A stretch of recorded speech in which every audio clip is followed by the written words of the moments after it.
Amen. Merci, pasteur. Et nous voulons faire suite au message du mois dernier. Au message du mois dernier. Et ça tombe bien parce que ça rejoint également le thème de la jeunesse. Amen. Et le message du mois dernier, c'était l'accomplissement de la promesse de Dieu ne tarde jamais, n'est-ce pas?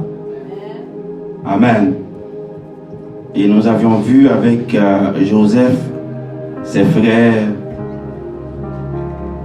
nous avions vu également comment il a accueilli ses frères dans le pays d'Égypte, dans la position qu'il était. Nous avions vu également qu'il était un canal et que par lui, eh bien, la famine, ses frères, la maison de son père allait trouver la nourriture parce que Dieu l'avait préparé ici. C'est pour cela que nous disons que la promesse de Dieu ne tarde jamais parce que ça allait se faire 7 ans plus tard. Eh bien, aujourd'hui, nous sommes encore dans le message. Nous sommes encore dans le message, mais aujourd'hui, nous allons voir d'autres choses, d'autres facettes. Et la plus grande facette que nous allons voir ce matin, c'est la direction. Dans la promesse, il y a la direction. Amen. Nous allons voir un conducteur ou un directeur divin. Un conducteur ou un directeur divin. Si nous juste rentrer dans ça qui est des définition de directeur, n'a gagné ou n'a pas que directeur dirigé qui vient du verbe diriger, qui c'est action de diriger, de guider. On voit également la conduite là-dedans, on voit l'administration. Tout le monde qui est placé à la tête d'une organisation ou encore qui est appelé à diriger un peuple, on voit que cette personne-là doit non seulement faire preuve de conduite, mais aussi doit également établir des principes et des règlements. Dans la direction, ce n'est pas toujours notre volonté qui passe en premier, mais plutôt la volonté de la personne qui dirige. Mais c'est tellement difficile dans un point de vue parce que souvent nous ne nous laissons pas diriger. Nous ne nous laissons pas diriger. Pourtant, si on veut vraiment accomplir de bonnes choses, il faut quand même rester dans la direction. Il faut accepter la direction. Il faut accepter que quelqu'un qui soit beaucoup plus vieux ou encore qui est passé par d'autres choses, par d'autres épreuves, pour nous diriger. En d'autres termes, il faut aussi accepter, quand on est chrétien, la vraie direction qui est Dieu. Et c'est comme ça aussi, si nous sommes dans le plan de Dieu, Dieu va également nous révéler son plan et va nous demander à ce moment-là de rester attachés à lui-même. Et comme vous le savez, toute l'année, on est dans un thème également qui est de s'attacher aux choses d'en haut. Et s'attacher aux choses d'en haut prend également qu'on soit également sous la direction du Dieu Tout-Puissant. Et si on est dehors, si on est à l'extérieur, on n'est pas dans cette lignée-là pour s'attacher. Les choses d'en haut auxquelles on pense, eh bien nous allons juste peut-être les entendre, mais pas vraiment les contempler en tant que telles. Et pour les contempler, il faut rester dans la direction de Dieu. Et c'est pour cela que le texte nous parle ici. Et nous allons remarquer que pour entrer dans le contexte, faut souvent un directeur est celui qui présente ou qui montre la voie, la vision. Il y a une vision qui en découle. Il gère la pérennité. Il gère aussi la survie. Il met de l'ordre et établit des principes et des règlements, comme on a dit tantôt. Donc, l'image de cette personne-là est déjà démontrée à travers ce texte qu'on vient de lire, parce que cela dit, lorsque Pharaon laissa aller le peuple, Dieu le conduisit point par le chemin du pays des Philistins, mais il les a fait prendre un autre chemin. Il les a fait prendre un autre chemin pour se rendre là où est-ce qu'il voulait. D'où la vision de Dieu pour mener le peuple. Or, vous savez que pour mener le peuple, il faut comprendre que Dieu avait déjà une promesse. Et cette promesse, plusieurs en parlent et disent que plusieurs parlent de la promesse que Dieu a faite à Abraham. C'est vrai. Mais avant Abraham, il y avait aussi une promesse. C'était la promesse avec Noé. Et c'est aussi dans le même ordre, parce que la promesse avec Noé, c'était que après le déluge, Dieu avait dit à Noé qu'il allait jamais frapper la terre par le déluge.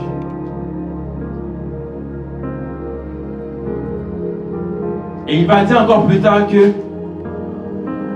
tes descendants seront asservis dans un pays étranger. En Genèse 9, 18, on trouve la malédiction sur Canaan. Il faut comprendre que Dieu a appelé Abraham pour sortir de son pays, pour aller à Canaan, là où est-ce que devrait couler le lait et le miel. Mais lorsque Abraham est arrivé à Canaan, il n'y avait pas de lait, il n'y avait pas de miel. C'est ça le contexte qu'on doit comprendre. Il n'y avait pas encore de lait, il n'y avait pas encore du miel. Alors que Canaan, selon la parole de Dieu, le fils de Noé,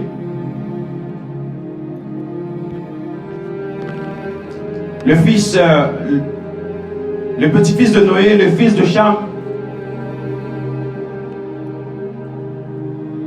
Donc à ce moment-là,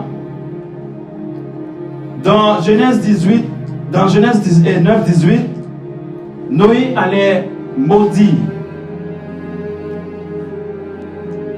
son deuxième fils. Pourquoi? Parce qu'il a vu sa nudité. Il a vu sa nudité, il est allé le rapporter à ses frères. Il est allé parler de cela de mauvaise manière à ses frères. Et maintenant, Noé qui a su, il l'a maudit. Et c'est à travers cette malédiction-là que le peuple d'Israël maintenant va connaître la servitude. Pourquoi? Parce que quand Dieu dit à Abraham, tu vas aller dans un pays, là où est-ce que je vais te diriger, c'était à Canaan. Abraham est arrivé à Canaan. Mais sauf que maintenant, le peuple d'Israël, 400 ans plus tard, va revenir à Canaan.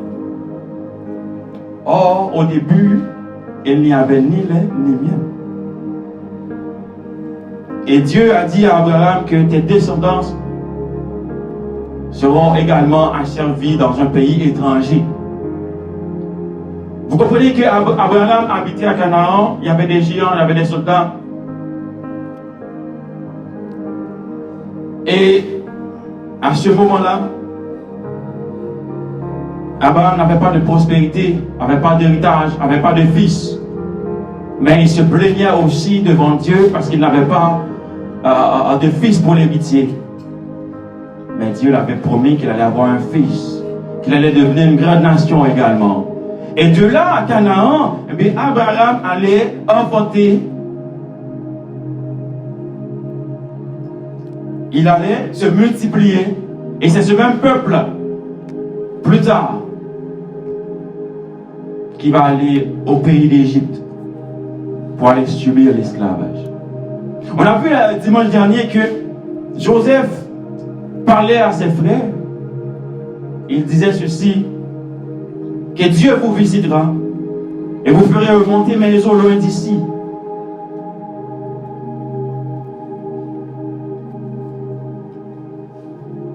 Joseph l'avait vu dans une vision parce que Dieu lui avait montré qu'est-ce qui allait se passer. Tout cela encore découle du fait que Dieu a donné la promesse non seulement à Noé, mais aussi à Abraham. Et on voit que dans la promesse de Dieu, il y a également pas mal d'épreuves. Il y a également pas mal de calamités, il y a également pas mal de situations à passer avant d'arriver vraiment à la promesse. Maintenant dans Exode, on voit que le peuple d'Israël, pour sortir du pays d'Égypte, il a fallu que Dieu les dirige. Il a fallu que Dieu leur prenne la main. Pourquoi? Pour les ramener où? À Canaan.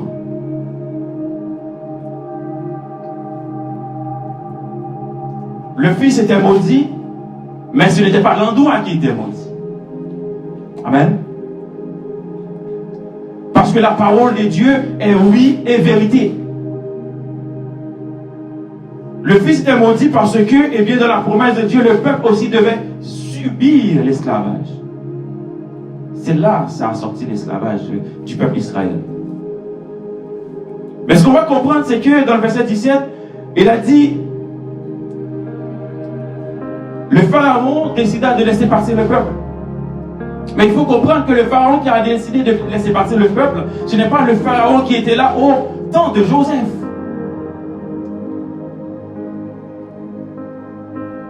Dans le temps de Joseph, tout coulait bien, tout allait bien. Mais après Joseph, il allait y avoir un autre pharaon. Et c'est alors que celui-là allait voir que le peuple était beaucoup plus nombreux qu'eux, beaucoup plus fort, beaucoup plus puissant. Mais décida maintenant à les faire subir. Parce qu'il se dépêchait à dire, si nous ne faisons pas bagaille, le peuple ça, il va avoir nos problèmes plus tard. Et voilà comment le peuple d'Israël maintenant est tombé dans la servitude. Tombé dans la servitude pendant 400 ans.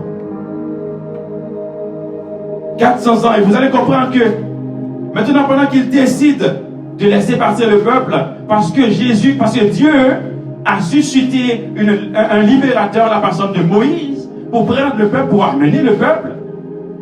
Et c'est là aussi la parole de Joseph va s'accomplir. Parce qu'il avait dit, Dieu vous visitera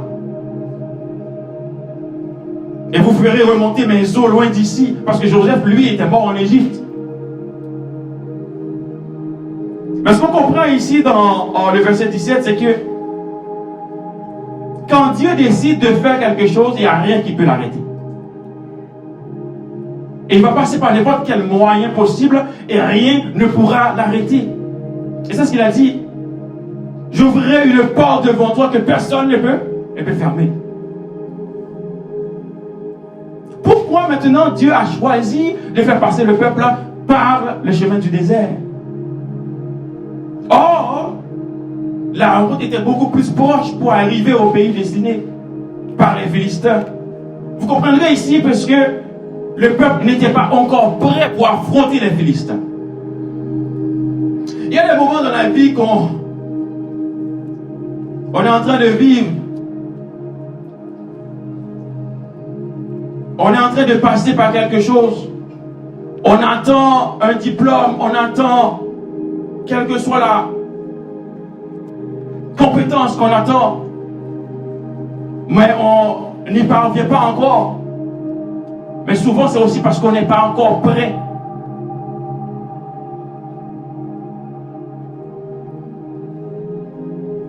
On attend de bien gérer un mari ou encore une femme, mais on n'est pas encore prêt. On attend d'avoir une maison, une voiture, mais on n'est pas encore prêt. Ce n'est pas encore la voie de Dieu. Ce n'est pas là que Dieu veut nous diriger. Mais avant même d'arriver là, il veut que nous soyons prêts, il veut que nous soyons disposer, il veut nous préparer d'abord. Vous comprendrez que le peuple n'était pas préparé pour passer par le chemin des Philistins. N'était pas préparé pour affronter les Philistins. Ils étaient dépossédés de leur puissance. 400 ans dans l'esclavage. Un peuple qui était fort, un peuple qui était nombreux et fort. Mais ne pouvons pas affronter les Philistins, mais Dieu dit, ok, je vais faire un autre plan. Et c'est cet autre plan-là qui va maintenant préparer le peuple. Préparer le peuple à rentrer à Canaan. Et pour entrer à Canaan, vous savez, il y a aussi d'autres épreuves à passer. Il y avait aussi les Amoréens. Il y avait aussi les Moabites. Il y avait des peuples, oui, qu'ils devaient vaincre pour aller à Canaan. Mais pour les vaincre, il a fallu que le peuple passe par le désert. Et dans le désert, vous allez aussi apprendre que le peuple a passé toutes sortes de choses, a subi toutes sortes de choses, des épidémies. Beaucoup sont tombés malades. Mais ils sont passés dans le désert. Ils ont fait 40 ans dans le désert. Tandis que par les Philistins, c'était beaucoup plus proche. Ça allait peut-être prendre moins de temps. Mais Dieu l'a laissé. Posons-nous la question, quand nous voulons vraiment arriver à quelque chose, pourquoi nous tardons à arriver? Souvent, c'est aussi un manque de volonté ou encore une négligence qui en découle. Mais d'autres fois, c'est parce que aussi Dieu le veut comme cela. C'est là que nous allons voir que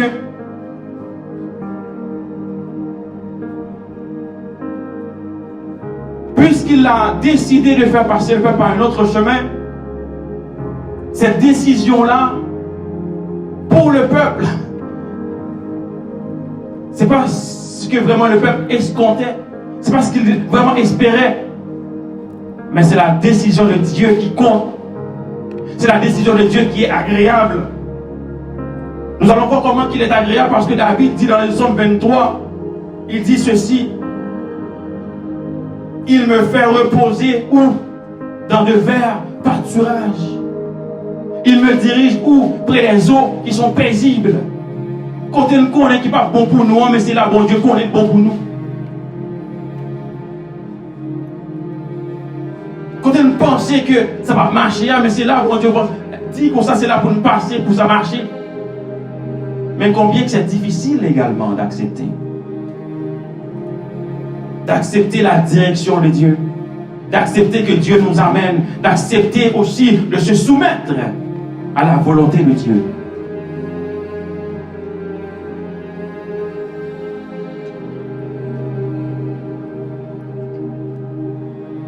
Eh bien, le peuple est dirigé par un autre chemin.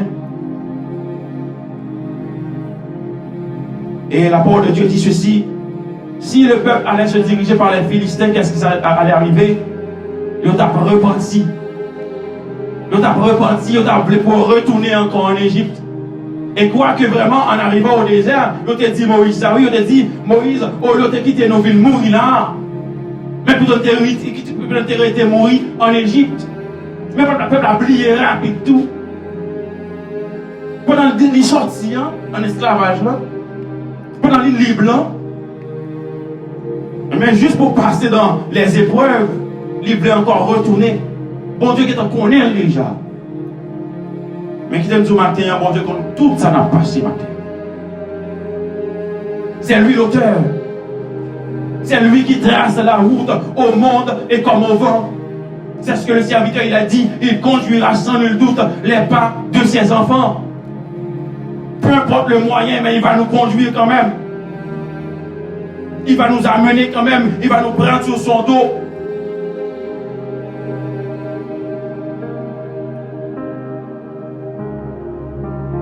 Il a dit, non, si je vous laisse passer par là, vous allez repentir.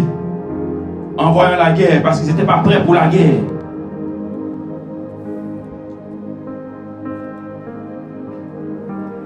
Et vous comprendrez que dans le désert, ce n'était pas facile non plus. Parce qu'il y avait aussi la mer rouge. Ne pouvons pas passer, ne pouvons pas traverser. Combien parmi nous qui a une mer rouge devant nous ce matin? Combien parmi nous qui a des situations terribles devant nous ce matin? Mais cela nous prend juste d'accepter la direction de Dieu. Et si on accepte maintenant la direction de Dieu, ce que Dieu avait promis dans notre vie, ça va arriver à coup sûr.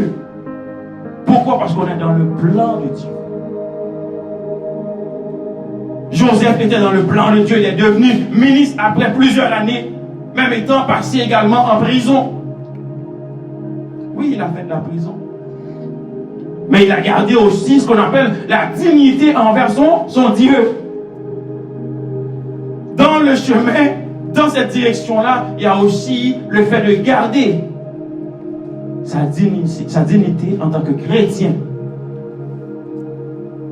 En tant que chrétien qui veut vraiment marcher avec Dieu.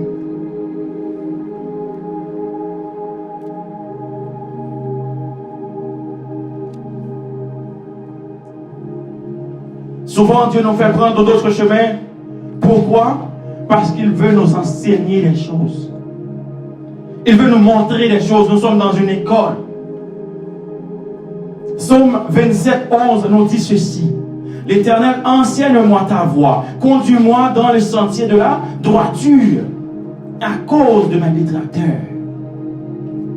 Combien de fois nous sommes dans la difficulté, nous allons chercher à comprendre pourquoi. Pourquoi c'est si dur? Pourquoi c'est si difficile? Mais c'est parce que ce n'est pas volonté pas où Dieu fait. Mais c'est mon volonté pas libre les faire dans la vie. Et je dis à capable de dire, si nous là, nous avons adoré le Seigneur, nous avons entendu des messages, nous avons loué mon Dieu.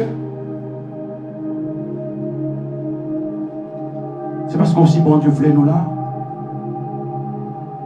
C'est parce que bon Dieu voulait que mon micro là même, qu'il voulait capable de parler pour lui-même qui fait là.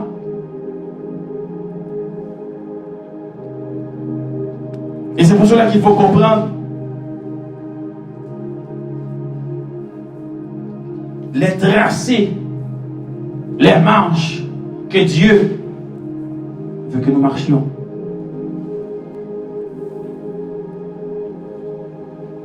Puisque maintenant il les a fait passer par un autre chemin, mais Dieu avait également préparé ce chemin parce que dans ce chemin il y avait des épines.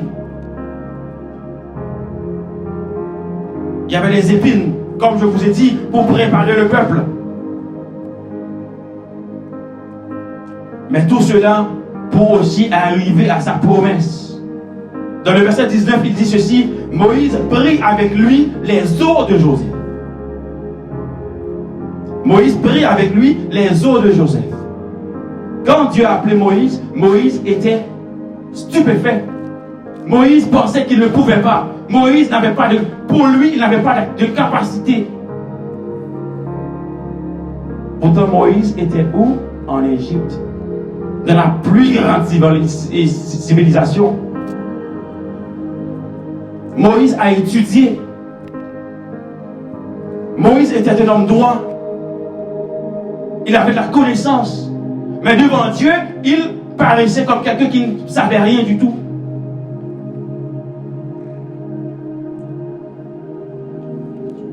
Mais Dieu avait choisi Moïse. Il avait choisi Moïse parce que c'est lui qui allait être le libérateur du peuple d'Israël. Et c'est ainsi également que la promesse de sortir le peuple dans le désert allait s'accomplir.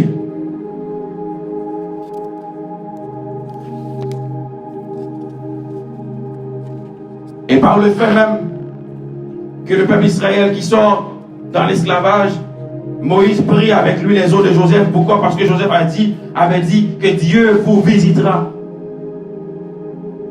Bon Dieu, qu'on visite la fête dans la salle de la matin. Qu'on visite la fête dans chaque famille matin. Qu'on visite de direction matin. Qu'on visite de direction pour capable soumettre complètement en bas de la volonté de Dieu pour capable quitter le mener nous. Et lorsque la mène nous, côté que, eh bien, elle a bon pour nous-mêmes. Même lorsque nous avons joué route là lui-même, les rocailleuses. Mais nous avons privé quand même. Parce que c'est bon Dieu qui a mené nous.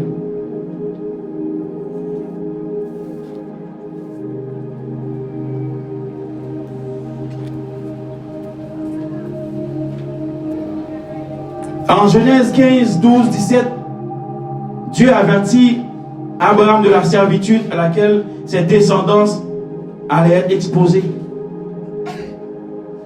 On avait dit tantôt. Mais il avait dit aussi autre chose. Il a dit, mais ils reviendront ici. C'est pour cela qu'on a commencé avec le fait que Abraham a laissé son pays pour aller à Canaan. Et arrivé à Canaan, c'est lorsque Dieu a parlé et lui a donné ses tracés. Descendance liant. Moun qui t'a fait dans le pays Canaan, qui peut gagner lait, qui peut gagner miel là.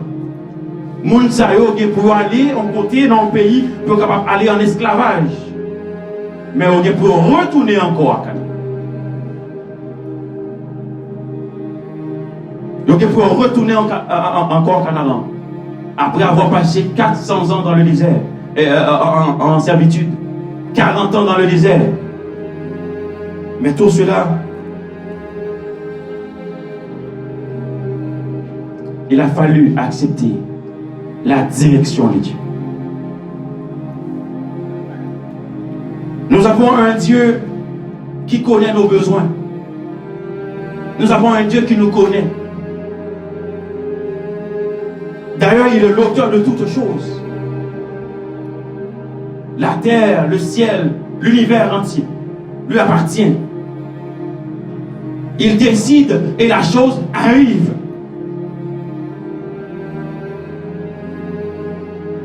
C'est lui qui a fait de ses propres mains. Alors, peu importe la situation dans laquelle nous nous trouvons ce matin, nous pouvons dire tout à Jésus. Tout à Jésus, pourquoi? Parce que Christ, il connaît tout. Il connaît tout. Et quand on dit tout à Jésus, c'est parce qu'on a accepté également la direction qu'il veut nous donner. Et en acceptant cette direction, nous serons également bien guidés et bien menés, bien conduits.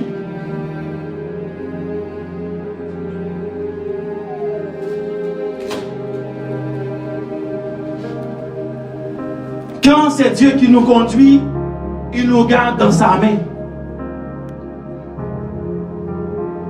Il nous garde dans sa main. Il y a un auteur qui dit c'est dans sa main que Dieu me tient. Il m'aime, il me protège. Il me soutient, il me garde jour après jour. Jour après jour, peu importe maladie arrivée, mais bon Dieu a gardé.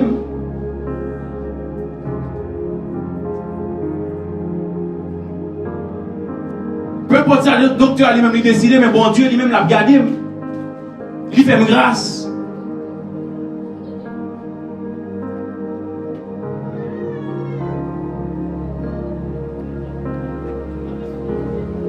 Il nous garde comme un berger. C'est le bon berger. Dans le psaume 77, 21, il dit ceci. Tu as conduit ton peuple comme un troupeau par la main de Moïse et Aaron. En fait, il faut comprendre à ce moment-là que Dieu dispose des gens, des serviteurs, des servantes de Dieu pour son service.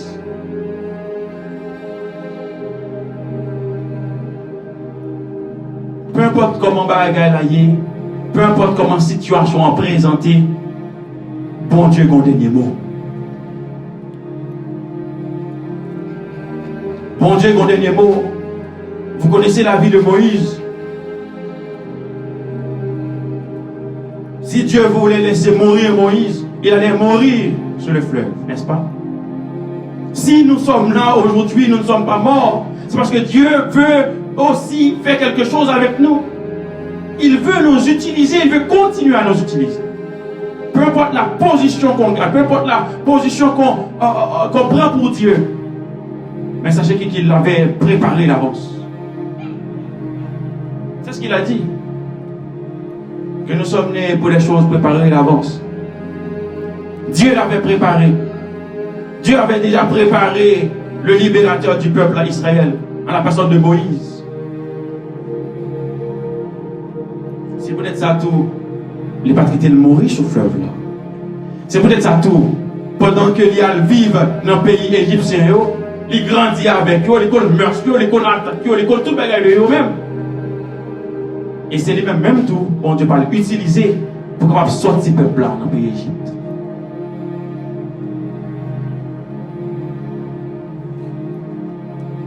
Mais bien aimé, nous avons un conducteur, un bon, un fidèle conducteur. Il ne branche pas. Il ne branche pas. Ce n'est pas un monde qui a privé devant difficulté, qui a dit, ok, ça finit là, non. Devant la mer rouge, il n'y avait rien, il n'y avait pas d'issue possible. Mais il a dit à Moïse, qu'est-ce que tu as dans ta main? Il a parlé à Moïse, il a dit, ce que tu as dans ta main, tu vas l'exercer. Et Moïse, à ce moment-là, avait écouté la voix de Dieu. C'est pour cela aussi, dans la direction, il y a aussi l'écoute. Pourquoi marcher dans la direction et quand on n'écoute pas? Dans la direction, il y a aussi l'écoute. Il faut écouter.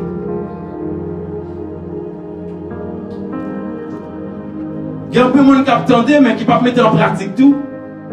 Il y a un peu de monde qui attendait, mais qui ne peut pas accepter tout. Alors, nous comprenons que maintenant, ce n'est pas juste le fait d'écouter, mais aussi d'accepter également. Donc, dans la direction, pour que la promesse de Dieu s'accomplisse, il faut non seulement écouter, mais il faut aussi accepter la voix de Dieu.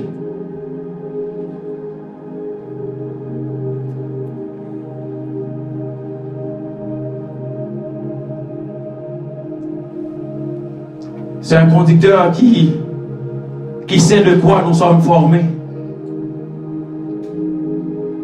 Oui, il sait de quoi nous sommes formés.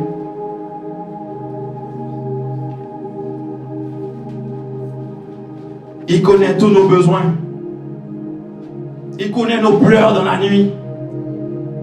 Il connaît aussi nos tristesses, nos douleurs. Il connaît aussi nos désarrois, nos déceptions, il les connaît.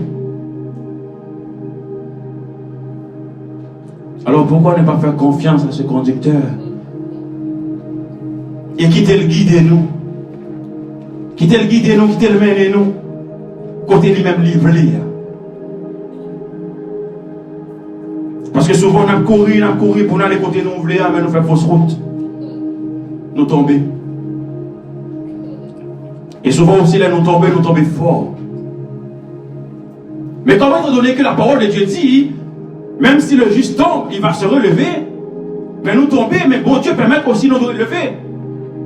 Mais quand nous ne pas le relever, c'est lorsque nous attendons direction l'autre. Mais si nous ne sommes pas dans des directions, si nous ne sommes pas accepter direction, nous ne sommes pas capables de lever. Nous ne sommes pas capables de lever.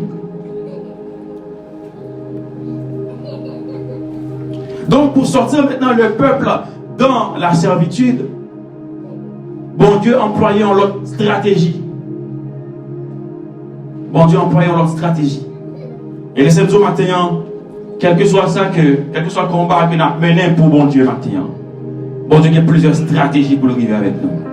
Quel que soit le combat nous, quelle que soit la situation que nous y a, si bon Dieu veut nous arriver, nous avons arrivé quand même.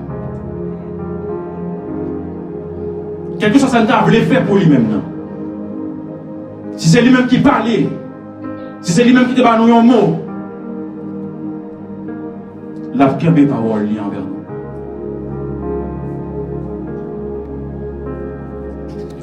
Et lorsque la parole envers nous, les pas lever nos routes, oui. Oui, la lever nos routes. Les papas nous n'importe quoi tout non. Parce que bon Dieu qui est bon bagage la Cali, si ça fait te dire, eh bien, m'a dirigé dans un pays où coule le lait et le miel. Pendant que Dieu fait tout le travail ça avec Abraham, il fait tout le travail ça avec le peuple Israël dans sa servitude. Il fait au combat, il fait au gagner un paquet de bonnes guerres. Mais c'est maintenant aussi que Canaan maintenant est devenu l'endroit où est-ce que Dieu avait parlé, le lait et le miel coula. Et le peuple allait rentrer.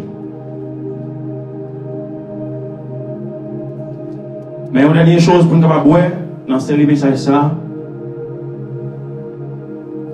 Quoique Dieu avait appelé Moïse pour diriger le peuple. Quoique Moïse aussi était un bon serviteur. Quoiqu'il était attaché avec Dieu.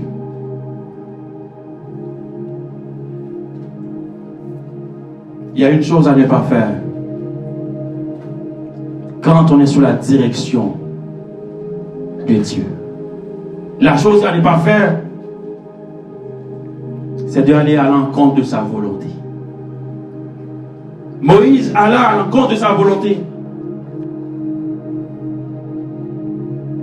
Moïse alla à l'encontre de sa volonté. Quand il a réussi à monter les eaux de Joseph, quand il a réussi à sortir les eaux de Joseph du pays d'Égypte, pour faire rentrer le peuple dans le pays du Canaan où coulait le miel. Mais Moïse lui-même n'est pas rentré. Mais laissez-moi dire, nous, si nous commun avec maintenant, nous commun dans lutte là, mais il faut que nous arrivions côté de nos rivières. Pour nous arriver côté de nos rivières, nous devons être constants. Pour promesse là lui-même l'y accompli, nous devons être constants. Promesse là été accomplie pour le peuple d'Israël, mais Moïse n'est pas rentré. Parce que lorsque bon Dieu demandait pour te parler avec Rocher, il était plutôt frappé Rocher. Combien parmi nous qui a frappé Rocher à longtemps? Frappé Rocher a une son question proposée et tout. Vous lui demandez pour qu'il soit existé. Vous lui demandez, c'est pour peut-être que ça c'est au même tout malheur toujours arrivé. Vous lui demandez peut-être que ça c'est au même qui toujours subi. Vous lui demandez tout, peut-être que c'est au même qui est en position pour aider. Mais pendant que vous ne pas réaliser le travail de Dieu. Mais il faut apprendre à réaliser le travail de Dieu sans poser de questions. Parce que pendant qu'on a posé des questions, nous prenons le temps pour nous réfléchir, mais le temps, ça sont temps perdu. Parce que dans son classe de verset 11, c'est ça le dit. Mon cap suivre liant, mon qui était dans soit avril là. Qu'est-ce que ça le fait? Il est bien reposé. Il est bien reposé. Il est bien reposé. Et même si attaque est venue, même si toutes sortes de choses sont venues, mais avec son bouclier, il sera toujours là pour nous défendre. Voilà pourquoi que on doit non seulement rester dans la direction du Maître, rester dans la direction de Dieu, laisser-le parler avec nous, laisser-le guider nous, laisser-le mener nous, mais aussi par entrer en conflit avec les deux. Eh bien, vous comprendrez que Dieu a un travail à faire, et quand il veut faire son travail, il a plusieurs moyens pour le faire. Sa promesse ne tarde jamais à venir. Sa promesse ne tarde jamais à arriver. Ce qu'il a dit avec sa bouche, c'est sa main qui l'accomplit.